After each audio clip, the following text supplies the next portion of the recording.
ওই আবু সাইদের মা ভাই বোনেরা বুঝে যে পরিবারে কোন শিক্ষিত লোক নাই, সেই পরিবারে একজন ছেলে ইংরেজির মতো বিভাগে যখন বিশ্ববিদ্যালয়ে পড়তে থাকে তখন অনেক স্বপ্ন বনে সেই পরিবারগুলো অনেক আশা তাদেরকে ঘিরে ধরে আছে।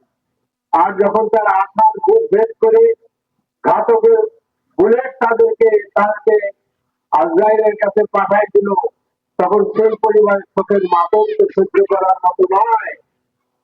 আজও আপনার মুগ্ধর বাবা, আপনি দেখেন না কয়েকদিন আগে মুগ্ধর বাবা এরকম চিৎকার করে কাঁদছে।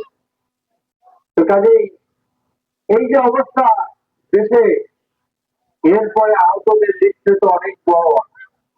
আজও পর্যন্ত আপনার আইন ইনস্টিটিউটে যারা চোখ হারিয়েছে আংশিক বা পরিপূর্ণ, তারা বেশ কয়েকজন আত্মহত্যা করতে গিয়েছিল, দেখেছিল না?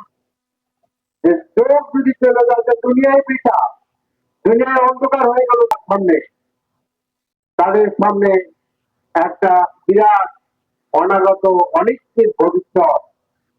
এইভাবে আপনার বাংলাদেশের বিভিন্ন এলাকায়, বিশেষ করে আমাদের এই রোডের আশেপাশে নারায়ণগঞ্জ বিভিন্ন জায়গায় অসংখ্য তরুণরা তাদের হাত হারিয়েছে, পা হারিয়েছে। আমরা যখন আপনার জনসভায় যাই বা এমনি যাই, তাদেরকে নিয়ে আমরা বসি, বয়সে একদম তরুণ, তারা তাদের চোখ হারিয়ে ফেলছে।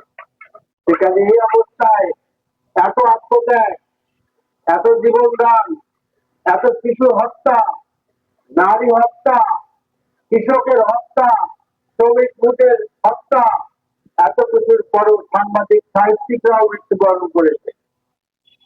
আমরা কি পেলাম, আমরা কি পেতে যাচ্ছি, এইটার হিসাব আজকে নিতে হবে। কি বলে, হিসাব দিতে হবে না? একটি বড় দলের বড় দায়িত্বশীল, এর বেশি আমি বললাম না। কালকে রাত্রে পত্রিকা, আমি সাধারণত ফজরের আগে পত্রিকা ওরা দেখি আছে। আজকাল পত্রিকা দেখো, পত্রিকা পাওয়ার দরকার নাই, আপনারা জানেন।